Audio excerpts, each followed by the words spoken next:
Hello, this is a look at the LEGO Avengers Ultimate Quinjet from the perspective of someone who loves LEGO but is not an Academy certified MCU scholar. This Quinjet is more of the basic, hesitate to say original style, well, earlier style of MCU Quinjet, the normal shield style as opposed to the Avengers specific one or Avengers specific design that was first introduced in I believe it was Age of Ultron, where they introduced the more sleek, more complete, also larger one with the wings that fold inward. LEGO has done a couple based on that design, but this is your more quintessential shield Quinjet style, just with a dark blue and orange color scheme. I think this one looks pretty good.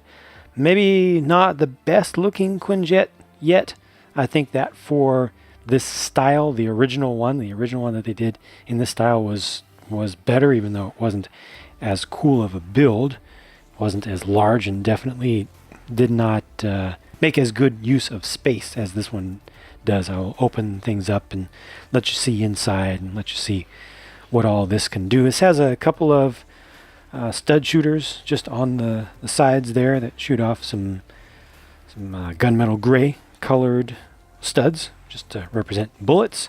You can adjust the angles of the tips of the wings just a little bit up and down.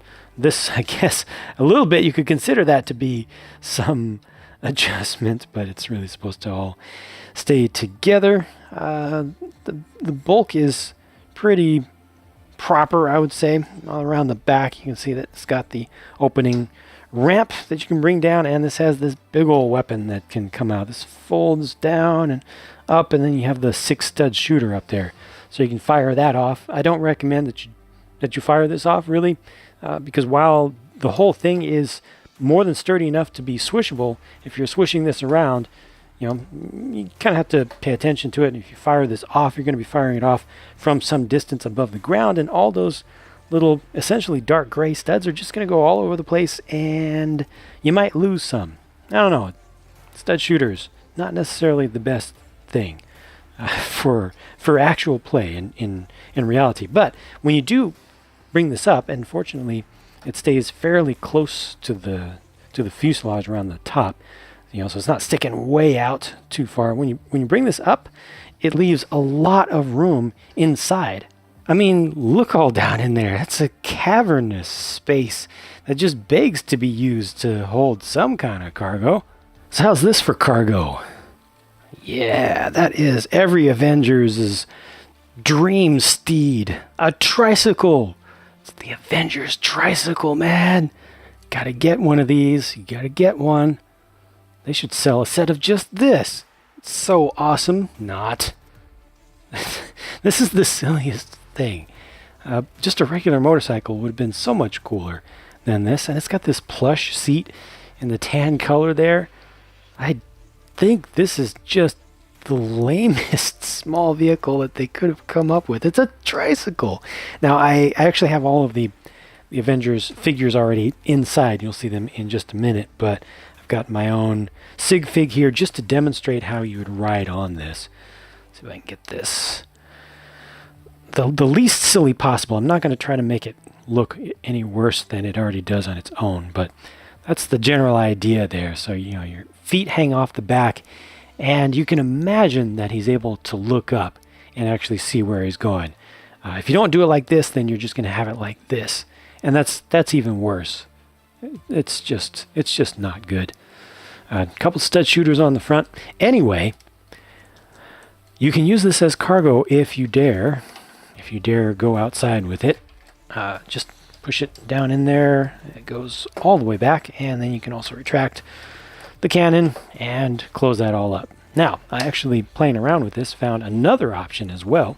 If you come on out, put the cannon in first, there's just barely not enough room for this to fit in now, even going in the easier way. It definitely won't go this way at all, but you can go upside down with it, and then it fits in just fine and easily at that. You can close this up, and that leaves a little extra room towards the front if you still want to have some usable cargo space. And then you just imagine that this when it deploys, just goes, there we go, just goes upside down as it comes out and just flips and lands on the ground like that. The next area forward is accessible by opening up the roof a little bit here and also bringing this small secondary windshield forward, and that's a nice amount of space down in there. They have some clips on the sides to hold on to some weapons, which is always good to see. And there's room for at least 4 figures. You probably would want to take that gray tile down there, the 2x2, take that out so you can have some more studded space in there, you know, to actually attach figures. But that's a pretty respectable space, and you can see the little extra amount of cargo room that you have back in the back as well when the tricycle is in its upside down position. And there are a couple of screens, so one on this side and another over there, plus a fire extinguisher. Up front, meanwhile, they used the Speed Champions style windshield, well, one of these Speed Champions style windshields. I wish this had a print on it, would have been nicer, you know, to get some of the framing shown on there. But this lifts off, or lifts up, and then there's another console at the front, and that's just that.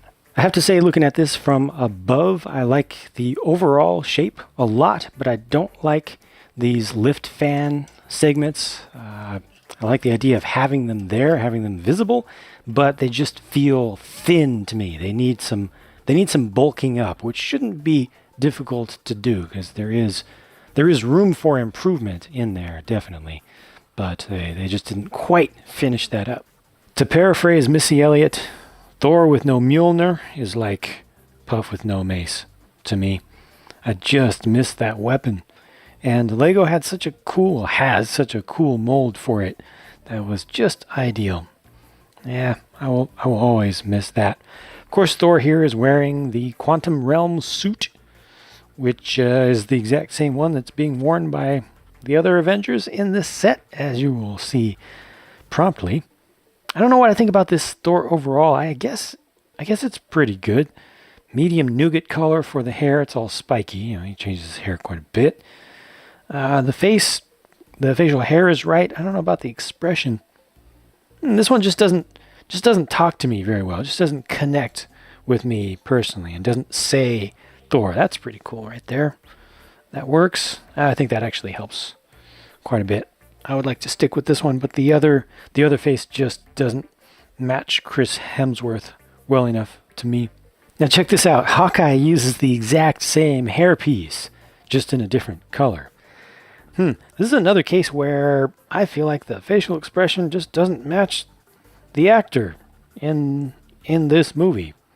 This just doesn't look like Hawkeye. I mean, okay, it looks fine, I think, as a Hawkeye.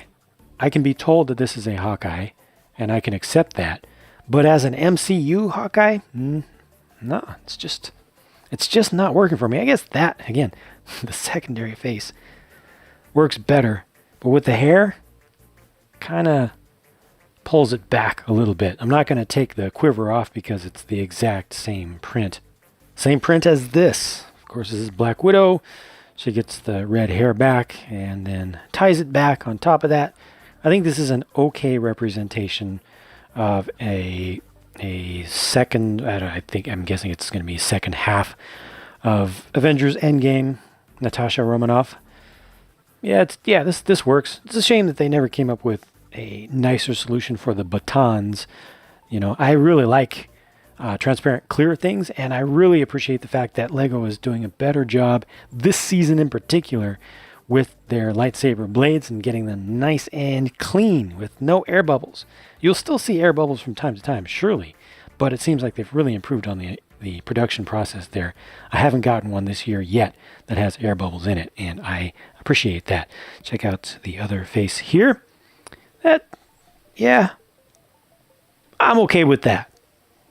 Yeah, I'm okay with that. I think this figure works fine. And then here's Rocket Raccoon with, again, the exact same Quantum Realm suit print for the torso. It's the same torso piece as all the rest, but at least he doesn't have the same prints for the legs, because they didn't print the legs at all in this case. He should have matching print, but I'm okay with it. This is fine. to just have the plain white short legs. Have we gotten plain white ones? I think we have previously, but they're definitely not common. But the production work on this figure in general is pretty good. The head is good. All the paint applications are done pretty well. And I always like when we get buildable weapons that use just small pieces that aren't too huge. This is large, but it's definitely a reasonable size for this character and for the weapon that it's supposed to be. Of course, it's got the tail, which is a soft piece, and you can turn that upside down if you want, but you will need to have him up, elevated up if you want the tail to be angled down, because it's longer than his short legs.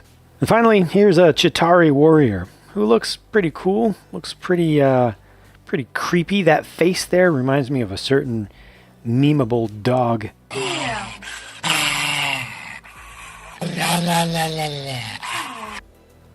And again, it's produced pretty well. Too bad there's no print for at least the hip piece. Not to mention the legs. Here again, you get a decently small or reasonably sized built-up weapon. Just a handful of custom pieces on it, but I think it looks pretty good. Works pretty well. It's a shame that they're not able to print these heads all the way around at the high production rates. It's actually a pretty nice design on the back, although it's a little bit lacking in depth compared to what's on compared to the face. The face shows a little bit of depth there with a little bit of shading. Would have been nice to get a little bit of that back here as well. And there are 2 of these in this set. And finally, looking at the spare pieces, most of these are just extra ammo, the gunmetal gray colored stud pieces, which is a nice color to get, but most of it is just that. This is the coolest piece, in my opinion. It's a painted bright metallic silver tile, and then of course you get the almost mystical teal colored brick separator. Considering value, I thought about this for a few minutes, and I feel like it would be unreasonable for me to ask for this to sell for less than $80.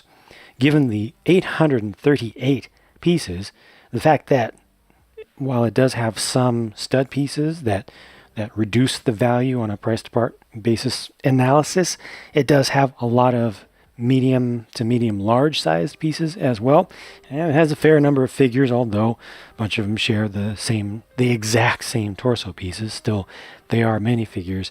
It just objectively would not make sense to put this on the market for less than $80 US based on what I see. And it's not a small Quinjet. It's actually a pretty decent sized thing, and it has good use of space. It has good detailing. It's an enjoyable build. And yeah, as it turns out, they actually priced it at $80 US as the suggested retail price, which I think is reasonable. Now, if you can find it for less than that, people are typing in the comments already, that would be great. Well, as it turns out, people are still typing in the comments. On release day, March 31st, when this thing came out, already at Target stores in the US at least, this was on sale for 20% off. Immediately. 20% off. It was $63, $64, something like that. That's a fantastic deal. That's like years ago and not adjusted for inflation pricing for something like this. That's really an incredible deal. It's one of the best deals that I feel like I've seen in new Lego stuff in a long time. Especially for something of this size. So, yeah, I think that if you like what you see, go for it. I think it has some flaws, but they're easy. Well, a bunch of them are easy to fix with some modifications. Might want to just throw this one away and do something completely different with those parts. But, like things like the lift fans, they need a little more work. But overall, most of it works pretty well. Looks pretty good. The figures, if you don't like those Quantum Realm suits, they will get old for you, and that is a shame. It would have been nice if they could have included just the ones that are shown on the box. How about that? That would have been cool. Oh well. Anyway, cool Quinjet, very nice price. I'm happy with it overall. If you want to see how this all went together, check out my build video on my build channel. I'll link to it on screen in a couple seconds and talk to you again soon. La la.